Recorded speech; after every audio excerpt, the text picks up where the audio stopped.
রাত্রে আমরা সুখ নিদ্রা লাভ করি, আমরা স্বপ্ন দেখি, ভবিষ্যতের পরিকল্পনা করি, খুব ভালো লাগে। সকালে যখন চোখ খুলি নিদ্রা ভঙ্গ হয়, স্বপ্ন সেইখানেই ভেঙে যায়, আর তারপর আমরা আমাদের রোজকার জীবন যাপন করি। স্বপ্ন হয়তো মানুষ রাতের বেলায় দেখেন, কিন্তু সেটাকে সার্থক দিনের বেলাতেই করতে হয়।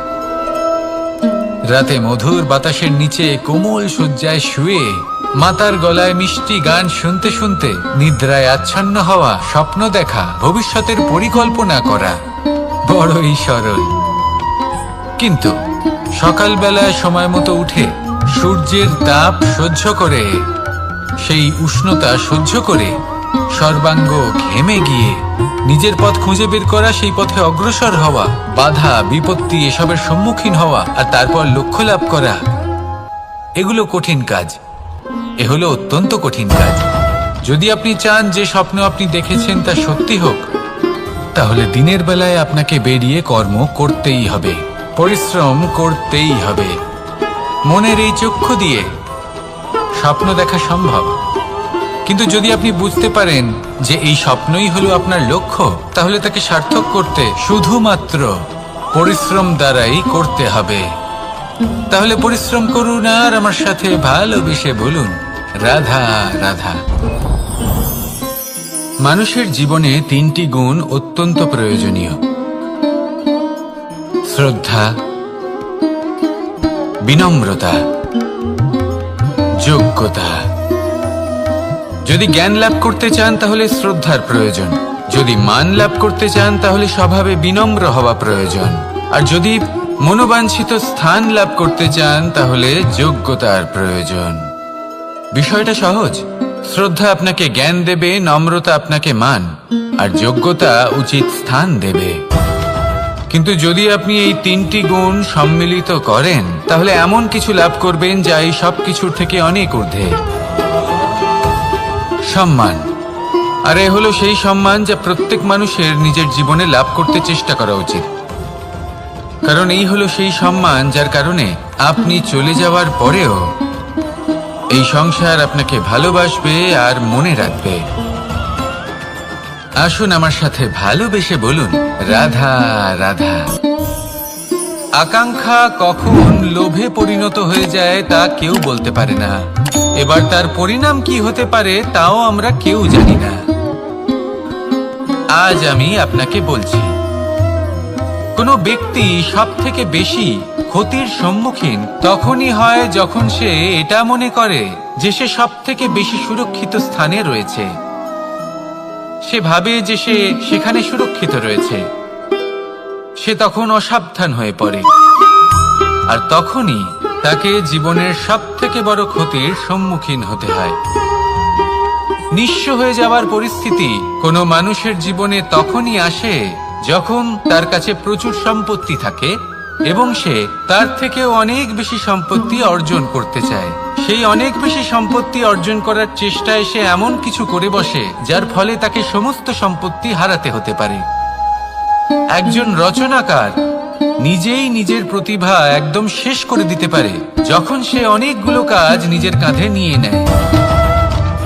একটা গুরুত্বপূর্ণ কথা সবসময় মনে রাখবেন, আজ আপনি যেখানেই থাকুন না কেন, যেমনই যে কোনো স্থানেই থাকুন না কেন, এর পেছনে আপনার আকাঙ্ক্ষার একটা বিশাল ভূমিকা রয়েছে। কিন্তু মনে রাখবেন, আপনাকে শিখতে হবে যে কখন আর কিভাবে নিজের উচ্চাকাঙ্ক্ষাগুলিকে লাগাম পরাতে হবে, কারণ এটা অত্যন্ত আবশ্যক। তাই আসুন আর আমার সাথে ভালোবেসে বলুন, রাধা রাধা। অনেক সময় আমরা জীবনে অনেক মানুষকে এমন বলতে শুনে থাকি যে আমি অসফল হয়েছি কারণ আমার সময় ভালো যাচ্ছিল না। আমি এই জিনিসটা লাভ করতে চাইছিলাম কিন্তু করতে পারলাম না কারণ আমার সময়টা ভালো যাচ্ছিল না। আমি আমার জীবনে ওই মহান কাজটা করতে চাইছিলাম কিন্তু করতে পারলাম না। কেন? কারণ আমার সময়টা ভালো যাচ্ছিল না। কিন্তু যে মুহূর্তে ভালো সময় আমার জীবনে আসবে, আমি সব কিছু প্রাপ্ত করব। এমন প্রায় প্রত্যেকেই বলেন। আসুন একটা কথা বোঝা যাক। একজন মালিকে দেখুন, সে প্রত্যেক দিন গাছের সেবা করে, তাকে জল দেয়, তার যত্ন আত্তি করে। কেন? প্রত্যেক দিন সেই গাছ ফল দেয় না। সঠিক সময় এলে তবেই সেই গাছ ফল দেয়, কিন্তু প্রত্যেক দিন মালি তার সেবা করে, তাকে যত্ন করে। শুধুমাত্র তখন করে না যখন সেই গাছ ফল দিতে সক্ষম। আর যদি মালি গাছের যত্ন প্রতিদিন না করে, তাহলে হয়তো সেই গাছ ফল দিতেই পারবে না। এটাই হলো আমাদের জন্য একটা শিক্ষা। যখন সময় আমাদের জন্য অপেক্ষা করে না, তখন আপনি সময়ের জন্য কেন অপেক্ষা করছেন? ভালো সময়ের জন্য অপেক্ষা করবেন না। ভালো এবং শুভ কর্ম দ্বারা ভালো সময়কে নিজের কাছে টেনে আনুন। নিরন্তর কর্ম করুন, পরিশ্রম করতে থাকুন। শুভ সময় আপনা থেকেই আপনার কাছে আসবে। আসুন আমার সাথে ভালোবেসে বলুন, রাধা রাধা। মানুষের এই সংসারে জীবনযাপন করার জন্য কিছু জিনিসের প্রয়োজন পড়ে। এমন কিছু আবেগ, এমন কিছু বস্তু আছে যেগুলো তার প্রয়োজন হয়। কিন্তু সব থেকে বেশি যে জিনিসটা তার প্রয়োজন হয় সেটা হলো সম্মানের। আমাদের ভালো লাগে যখন কেউ আমাদের সম্মান করে। আমরা কাউকে সম্মান করলে তারও সেটা ভালো লাগে। কিন্তু আপনি দেখবেন যে সংসারে বেশিরভাগ মানুষ দুটি মাপদণ্ডের ভিত্তিতে সম্মান করেন। হয় বয়স দেখে করেন বা উপার্জন দেখে, অর্থাৎ সেই ব্যক্তি কতটা উপার্জন করেন। এবার ভেবে দেখুন, এটা আবশ্যক নয় কারোর বয়স যদি বেশি হয় তার বুদ্ধিও ততটাই বেশি হবে। আবশ্যক এটাও নয় যে কোনো ব্যক্তি যদি অত্যন্ত ধনী হন বা তার মনও নির্মল হবে বা তিনি সৎকর্ম করবেন বা এমন কোনো কর্ম করবেন যাতে উনি সম্মান লাভ করতে পারেন। হতে পারে উনি ধনী কিন্তু দুশ্চরিত্র। সেই জন্য বয়স বা উপার্জন দেখে কোনো ব্যক্তিকে সম্মান করবেন না। কর্ম দেখুন। যদি গভীরভাবে ভেবে দেখেন তাহলে দেখবেন যদি কোনো মানুষ কোনো সৎকর্ম করেন তাহলে তার প্রতি হৃদয় থেকে সম্মান জাগ্রত হয়। এটাই হলো সেই সম্মান যা অর্জন করতে হবে। বয়স আজ আছে, কাল আরো বৃদ্ধি পাবে। উপার্জন আজ আছে, কাল সেটা কমে যেতেও পারে। কিন্তু যদি আপনি নিরন্তর শুভকর্ম করতে থাকেন তাহলে আপনি মৃত্যুর পরেও অমর হয়ে থাকবেন। আসুন আমার সাথে ভালোবেসে বলুন, রাধা রাধা। পাপ এবং পুণ্য, এই দুই হলো সংসারের এমন দুই বিন্দু যাকে কেন্দ্র করে এই সংসারের চক্র ঘুরতে থাকে। আমরা যদি কোনো কর্ম বিচার করি, হয় পুণ্য নয় পাপের দৃষ্টিভঙ্গি দিয়ে, এটা হয় পুণ্য না হলে পাপ। কিন্তু এই পাপ এবং পুণ্য এই দুই নির্ভর করে প্রত্যেক মানুষের ওপর, তার চিন্তাধারা, তার পরিস্থিতির ওপর। ধরুন এমন একজন মানুষ যিনি অনেক দিন ধরে বনে পথ হারিয়েছেন, অনেক দিন হয়তো উনি কোনো খাবার খাননি। এবার এমন পরিস্থিতি চলে এসছে যে এবার যদি উনি খাবার না খান তাহলে হয়তো জীবিতই থাকবেন না।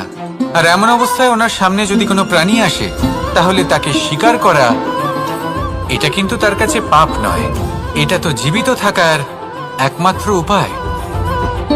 এটা তার কাছে পুণ্য সম। আর যদি আমি এমন একজন ব্যক্তির কথা বলি যিনি সরল, যিনি একটি সুখী, শান্ত, সুরক্ষিত জীবনযাপন করছেন, তার কাছে কিন্তু এটা পাপ। এইরকমই এই সংসারে ভিন্ন ভিন্ন পরিভাষা আছে পাপ এবং পুণ্যের।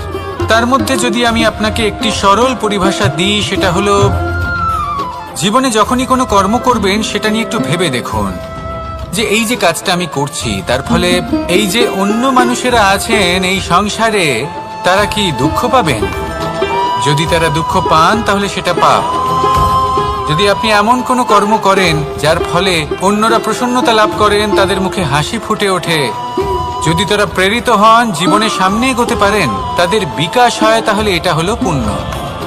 তাই জীবনে সবসময় পুণ্য করতে থাকুন আর আমার সাথে ভালোবেসে বলুন, রাধা রাধা। বনস্পতি ফলনের জন্য আমাদের কিসের প্রয়োজন পড়ে? একটু ধরিত্রীর, একটু পরিশ্রমের আর একটা বীজের। এবার যদি মানুষের কথা বলি তাহলে এখানে ধরিত্রী হলো মানুষের এই জীবন, যেখানে মানুষ নিজের ইচ্ছের ফল ফুল ফলন করতে চায়। পরিশ্রম হলো আমাদের কর্ম, আর বীজ হলো আমাদের নির্বাচন। আমাদের বেছে নিতে হবে যে আমরা কি বপন করব, আম নাকি ফণি মনসা। এর মধ্যে আমরা কি পেতে চাই? রসালো ফলের ফলন চাই নাকি কাঁটার ফলন চাই, তা আমাদের উপর নির্ভরশীল। কিন্তু একটা কথা ঠিক, লক্ষ্য যেমনই হোক না কেন, জীবন যেমনই হোক না কেন, যদি আপনি লক্ষ্যের দিকে এগোতে থাকেন তাহলে কর্মের সাথে খামখেয়ালি আচরণ করতে পারবেন না। যদি আপনি এমন করেন তাহলে এটা আপনাকে একটা অনুচিত লক্ষ্যে পৌঁছে দেবে, সেটা কিন্তু নিশ্চিত। সবসময় এটা মনে রাখবেন, কর্মের সাথে খামখেয়ালি হবেন অর্থাৎ কর্মফলও আপনার সাথে খামখেয়ালি হবে। তাহলে নিষ্ঠার সাথে কর্ম করতে থাকুন আর নিজের লক্ষ্যকে প্রাপ্ত করুন। আর আমার সাথে ভালোবেসে বলুন, রাধা রাধা। অগ্নি, চতুর্থ তত্ত্ব, সব থেকে বেশি গুরুত্বপূর্ণ কিন্তু তার থেকেও বেশি ভয়াবহ। কখনো অগ্নিকে নিয়ন্ত্রিত রূপে উনুনে জ্বলতে দেখেছেন? এই অগ্নি আমাদের খাবার বানাতে সাহায্য করে, যা আমাদের শক্তি প্রদান করে। কিন্তু এই অগ্নি যখন বিচলিত হয়ে, অনিয়ন্ত্রিত হয়ে কোনো বনের আগুন হয়ে ওঠে, তখন মহা বিনাশ ঘটে যায়। আপনারই অন্তরের ঊর্জা হলো এই অগ্নি। এটা আপনার শক্তিও, আপনার ক্রোধও। একে ব্যবহার কিভাবে করবেন তা আপনারই হাতে। যদি কোনো ব্যক্তি নিজের অন্তরের এই ঊর্জাকে ব্যবহার করেন শক্তির রূপে, তাহলে সে বিকাশ ঘটাতে পারে, নির্মাণ ঘটাতে পারে। কিন্তু যদি কোনো ব্যক্তি তার অন্তরের ঊর্জাকে বিধ্বংসী অস্ত্র বানিয়ে ফেলেন, তাহলে নিশ্চিত রূপে মহা বিনাশ ঘটতে পারে, যাতে বিনাশ তারও অবশ্যই হবে। অনেক বছর পূর্বে এমনই এক আগুনের দ্বারা এই সুন্দর পৃথিবীর নির্মাণ হয়েছিল। আর অনেক বছর পূর্বে এমন এক আগুনেই সমস্ত জীব এবং সংসার বিলুপ্ত হয়ে গেছিল। এবার আপনি আপনার অন্তরের ঊর্জা দ্বারা বিনাশ ঘটাতে চান নাকি নির্মাণ ঘটাতে চান, সেই সিদ্ধান্ত আপনারই। আসুন আমার সাথে ভালোবেসে বলুন, রাধা রাধা। কখনো কখনো এমন হয়, আমরা আমাদের বাড়ির উঠোনে বীজ বপন করি আর তা বিকশিত হয় একটা সুন্দর বৃক্ষে। তার শাখাগুলি প্রতিবেশীর বাড়ি পর্যন্ত পৌঁছয়। ফলের বর্ষণ প্রতিবেশীর বাড়িতেও হয়ে থাকে। আর আমরা ভাবি গাছ আমরা উৎপন্ন করব আর ফল খাবেন আপনারা। এই কেমন কথা হলো? আপনাকে এই কথা বুঝতে হবে যে এসব হলো ভৌতিক বস্তু, সাংসারিক বস্তু। কখনো নিজের বাড়ির বাগানে ভালোবাসার গাছ বপন করে দেখুন। তার শাখাও প্রতিবেশীর বাড়ি পর্যন্ত পৌঁছবে, ফলের বর্ষণ সেখানেও হবে। কিন্তু সেই ফল চাইতে আপনাকে যেতে হবে না, সেই ফল দ্বিগুণ মাত্রায় আবার আপনার কাছেই ফিরে আসবে। তাই নিজের বাড়িতে আর নিজের মনে ভালোবাসার গাছ উৎপন্ন করুন। এই জীবন প্রসন্ন হয়ে বলবে, রাধা রাধা।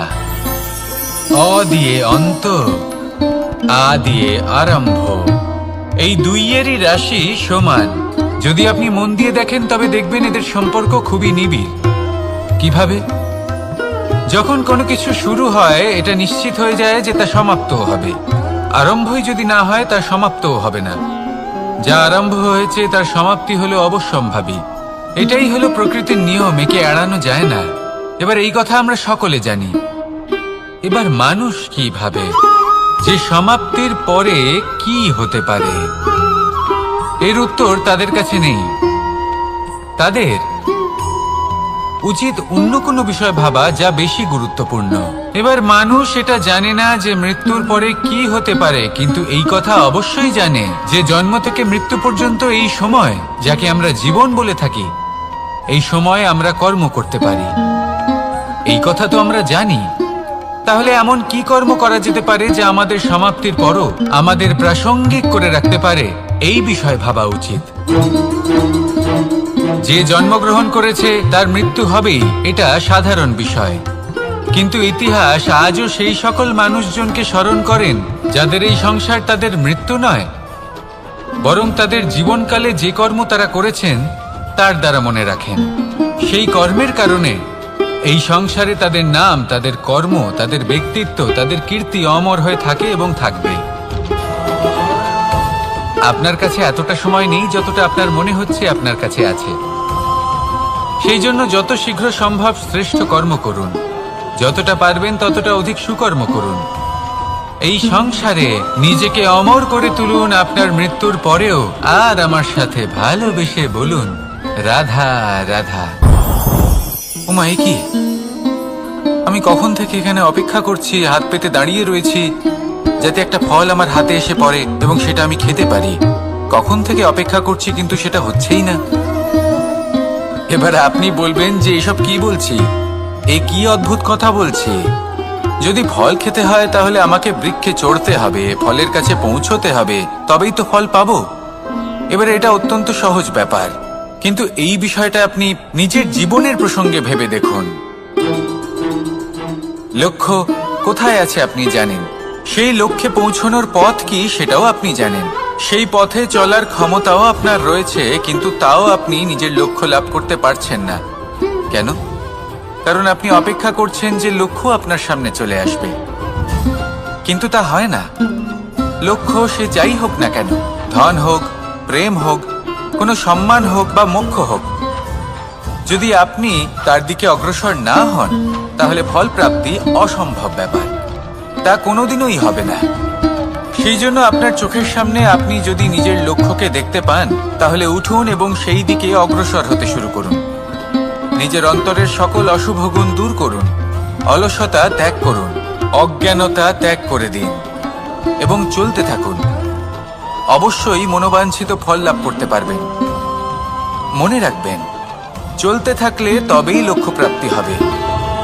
অপেক্ষার দ্বারা শুধুমাত্র মৃত্যু লাভ হবে। আসুন আমার সাথে ভালোবেসে বলুন রাধা রাধা। পাখি কখন জন্ম নেয়, কখন উড়তে শেখে, কখন বাসা বানাতে শেখে, কখন নিজের মৃত্যু লাভ করে, এসব আমাদের মধ্যে কেউ জানি না। কিন্তু পাখি একটা কথা খুব ভালো করে জানে, যে এই সংসারেও যা কিছুই করুক না কেন, এই সংসারের ওকে নিয়ে কিচ্ছু যায় আসে না। এবার আমরা কি করি? কোনো কাজ করার আগে আমরা এটা ভাবি যে এই সংসার যদি আমাকে দেখে ফেলে তাহলে কে জানে এই সংসার কি ভাববে, আমার প্রতিচ্ছবি কেমন তৈরি হবে কে জানে, কে জানে কি হবে আদি ইত্যাদি। এই সব ভাবনায় আমরা মগ্ন হয়ে যাই। কিছুটা এমন ভাবে মগ্ন হই যে বর্তমানের কর্মের এই জীবনের যাত্রাপথে সেই সময়ের আনন্দ উপভোগ করতে ভুলে যাই। এবার দেখুন একটা পাখি কি করে, ওর কর্ম হলো গান গেয়ে চলা। ওই পাখি গেয়ে চলে, কেউ ওর গান শুনুক বা না শুনুক, কেউ আদৌ শুনছে কিনা সেই বিষয়টা নিয়ে সেই পাখির কিছুই যায় আসে না। সেই পাখি নিজের কর্ম করতে থাকে। হয়তো সেই জন্যই আপনি কখনো কোনো পাখিকে কাঁদতে দেখবেন না। এরকমই আপনাকে নিজেকে গড়ে তুলতে হবে। প্রথমে নিজেকে জিজ্ঞেস করুন, এই যে কর্ম আমি করতে চলেছি সেটা কি উচিত? যদি আপনার মনে হয় সেটা উচিত তাহলে সেটা প্রমাণ করুন। এটা ভাববেন না যে এই সংসার কি ভাববে। আসুন আর আমার সাথে ভালোবেসে বলুন বনের মধ্যে যদি আপনি কোনো বিষাক্ত সাপ দেখেন তাহলে কি করবেন? আপনি তখনই তার থেকে দূরে পালাতে চেষ্টা করবেন। আর এটা কেন করবেন? নিজের রক্ষার্থে। এই কথা আমি নয় মেনে নিলাম, কিন্তু নিজের জীবনে এটা করেন না কেন? আপনি যেখানেই যান, যে স্থানেই যান না কেন, প্রত্যেক সময় প্রত্যেক মুহূর্তে এমন বিষাক্ত সাপ আপনি অবশ্যই খুঁজে পাবেন। আর সেই সাপ নয় যাদের আপনি বনে খুঁজে পাবেন, এরা হলো সেই সাপ যা আপনাকে পাপ করতে বাধ্য করবে। আপনার অন্তরের বাসনা, ক্রোধ, অহংকার, লোভ, ঈর্ষা এদের বৃদ্ধি ঘটাবে। দেখুন, বনের এই সাপ আপনাকে একবার ছেড়ে দিতেও পারে, ছোবল নাও মারতে পারে, কিন্তু এই যে পাপরূপী সাপ আছে তা অবশ্যই ছোবল মারবে। কর্ম যদি করেন তাহলে অবশ্যই ফল পাবেন। সেই জন্য যখনই কোথাও যাবেন যদি এমন কাউকে দেখেন, যদি এমন কিছু দেখেন যে আপনাকে পাপ করতে বাধ্য করছে, তাহলে সেই মুহূর্তে সেখান থেকে পালিয়ে যান। যেমন বনের সাপ দেখে আপনি পালাতে থাকেন। সৎকর্মের রক্ষা অত্যন্ত আবশ্যক। আসুন আর আমার সাথে ভালোবেসে বলুন, রাধা রাধা। যদি কোনো সিংহ বানরের মতো গাছে চড়তে চেষ্টা করে তাহলে কি হবে? একটা মাছ যদি মাটিতে হাঁটতে চেষ্টা করে তাহলে কি হবে? তারা বিফলই হবে। কিন্তু এরকম কেন হয়? তার কারণ হলো প্রকৃতির রচনা কিছুটা এরকম। এখানে প্রত্যেকটি ব্যক্তিকে, প্রত্যেকটি প্রাণীকে আলাদা আলাদা গুণের অধিকারী করা হয়েছে এবং সকলকে একটা সীমাও প্রদান করা হয়েছে। এবার এই যে বৃক্ষ, পশু, পাখি, এদের মধ্যে সেই ক্ষমতাই নেই যে এরা নিজেদের যাচাই করতে পারবে, নিজেদের সীমাগুলো বুঝতে পারবে, নিজেদের সদ্গুণগুলো চিনতে পারবে। এরা সেটা করতে পারবে না। কিন্তু মানুষ তো আলাদা। মানুষের কাছে সেই বিশেষ শক্তি আছে যে তারা পূর্ণরূপে নিজেদের যাচাই করতে পারবে, নিজেকে পূর্ণরূপে বুঝতে পারবে, নিজের দোষ, নিজের অপগুণ, নিজের সদ্গুণ, নিজেদের সীমাগুলো তারা বুঝতে পারবে। আর এটা অত্যন্ত গুরুত্বপূর্ণ। কথায় আছে যে যদি সাফল্য লাভ করতে হয় তাহলে নিজেকে যাচাই করে নিতে হবে। তাই নিজেকে যাচাই করুন, নিজের সাথে পরিচিত হয়ে যান এবং জীবনে কর্ম করতে থাকুন। সাফল্যের শিখরে অবশ্যই পৌঁছে যাবেন। আর ওখানে যদি যান তাহলে এই মন প্রসন্ন হয়ে অবশ্যই বলবে, রাধা রাধা। অন্ধকারাচ্ছন্ন রাত্রি যদি এসে থাকে তাহলে আলোকিত প্রকাশ নিয়ে সূর্যও অবশ্যই আসে। রোগ যদি এসে থাকে তাহলে তার ওষুধও অবশ্যই আসে। সমস্যা যদি আসে তাহলে সেই সমস্যার সমাধানও নিজে থেকেই আমাদের কাছে চলেই আসে। এই সংসার, এই জীবনের শুধুমাত্র একটাই নিয়ম আছে, আর তা হলো এটাই, এই সংসার হলো একটা চক্রের মতো। এতে শাশ্বত বলে কিছু নেই, নিত্য বলে কিছু নেই। আর যা কিছুই রয়েছে সব বদলাতে চলেছে। যদি আপনার জীবনে দুঃখ থাকে, সমস্যা থাকে, যদি আপনি বিপদ দ্বারা আচ্ছন্ন, তাহলে মনে রাখবেন সবকিছু বদলে যেতে চলেছে। দুঃখের সময় কাঁদবেন না, মনকে আরো দুঃখী করে তুলবেন না, কারণ এখানে যা কিছুই এসেছে তা যাওয়ার জন্যই এসেছে। তাহলে এত চিন্তা কিসের? আনন্দ সহকারে জীবন যাপন করুন আর আমার সাথে ভালোবেসে বলুন, রাধা রাধা। রাত্রিবেলায় যখন আলোকিত জোনাকিদের দেখেন তখন মন প্রসন্ন হয়ে ওঠে। এদের দেখতে খুবই সুন্দর লাগে। আর এমন ঠিক কেন হয়? প্রথম হলো এটাই যে রাতের বেলায় চতুর্দিক অন্ধকারাচ্ছন্ন থাকে। এমত অবস্থায় যদি আমরা কোথাও একটু প্রকাশ দেখি তাহলে সেটাই আশার কিরণের ন্যায় মনে হয়। সেই প্রকাশই আমাদের মন প্রসন্ন করে তোলে। আর সেই জন্য যে সকল মানুষ রাতের বেলায় কোনো জোনাকি দেখতে পান তারা প্রসন্ন হয়ে যান। এবার কখনো কখনো জীবনে আমাদের মনে হয় যে চতুর্দিকে শুধুমাত্র অন্ধকারই হয়ে আছে। প্রত্যেকেরই তা কখনো মনে হয়। আর তখনই আমাদের নিরাশ হলে চলবে না, আমাদের দুঃখী হলে চলবে না। সেই সময় আমাদের খুঁজতে হবে নিজেদের আশেপাশে, চতুর্দিকে, আর কোথাও না কোথাও আমরা প্রকাশ অবশ্যই দেখতে পাবো। আশার একটা কিরণ অবশ্যই দেখতে পাবো। কেউ এমন একটা কর্ম করেন যেটা দেখে আমরা প্রেরিত হয়ে যাই। আর এমন কোনো কর্ম যদি আপনারা করেন তাহলে সেই কর্ম আপনার মনকে প্রসন্ন ভাব, আনন্দ এবং ভালোবাসা দ্বারা ভরিয়ে তুলবে। আপনার অন্তরে সেই অন্ধকারের অন্ত করবে, দুঃখেরও অন্ত করবে। আর এই মন প্রসন্ন ভাব নিয়ে বলবে, রাধা রাধা। মনুষ্য জীবনের সবথেকে বেশি গুরুত্বপূর্ণ বিষয় হলো মনের একাগ্রতা। এই সংসারের যে কটি মহান কার্য সম্পাদন হয়েছে তা হলো মনের এই একাগ্রতার একমাত্র ফল। আপনি অবশ্যই দেখে থাকবেন অনেক ছোট বড় নদী যা বয়ে চলে তাদের সামনে একটা বাঁধ নির্মাণ করা হয় সেই সব নদীর জল সঞ্চয় করতে। বাঁধ হয়ে গেলে প্রয়োজন মতো বা মনের ইচ্ছে মতো তাকে ব্যবহার করা সম্ভব। এবার এটাই আমাদের মনের সাথেও সম্ভব। আমাদের মনের একাগ্রতা আজকের দিনে দাঁড়িয়ে বিভিন্ন ধরনের বিকার, ক্রীড়া এবং ভোগের মধ্যে ভাগ হয়ে গেছে। একে একত্রিত করতে হবে, একটা বাঁধ নির্মাণ করতে হবে, কর্মের বাঁধ। আপনাকে শুধু এটাই করতে হবে, যেটা উচিত কর্ম সেটাই করুন, যেটা অনুচিত কর্ম সেটা করা থেকে নিজেকে বিরত রাখুন। ব্যাস, এই কাজটাই আপনি করতে থাকুন, করতে থাকুন। মনের মধ্যে একাগ্রতার বাঁধ নির্মাণ করুন। আর একবার যদি তা নির্মাণ হয়ে যায় তাহলে যখন চাইবেন, যেখানে চাইবেন, যতটা চাইবেন একাগ্রতা প্রয়োগ করতে পারবেন। আর একবার যদি আপনি এটা শিখে যান তাহলে এই সংসারকে বদলে ফেলার মতো কাজ আপনি করতে পারবেন, সমাজকে শোধরাবার মতো কাজ করতে পারবেন। তাহলে এই মনকে একাগ্র করুন আর আমার সাথে ভালোবেসে বলুন, রাধা রাধা।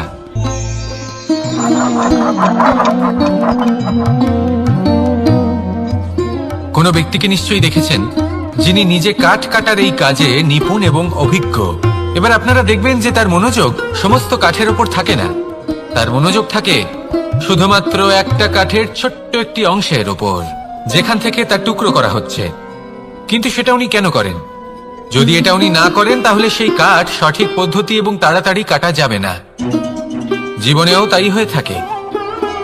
আপনি হয়তো কোনো লক্ষ্য স্থির করেছেন বা পথ নির্বাচন করেছেন বা কাজ স্থির করেছেন যেটা আপনি করেই ছাড়বেন। তাহলে নিজের সম্পূর্ণ মনোযোগ শুধুমাত্র তার উপর কেন্দ্রীভূত করুন। যদি আপনার মন এদিক ওদিক তাকাতে থাকে, অস্থির হয়ে পড়ে, বিচলিত হয়ে পড়ে, যদি তা হয়ে থাকে তাহলে আপনি অবশ্যই অসফল হবেন। তাই কর্মঠ থাকুন, নিরন্তর কর্ম করতে থাকুন এবং পূর্ণ মনোযোগ দিয়ে নিজের কাজ করুন। নিজের পথে অগ্রসর হন বা নিজের লক্ষ্য প্রাপ্ত করতে চেষ্টা করুন। তারপর দেখুন কি হয়, কিভাবে উচিত পথে এবং তীব্র গতিতে আপনার লক্ষ্য আপনার কাছেই পৌঁছে যায়। আর আপনার এই মন প্রসন্ন হয়ে বলে, রাধা রাধা।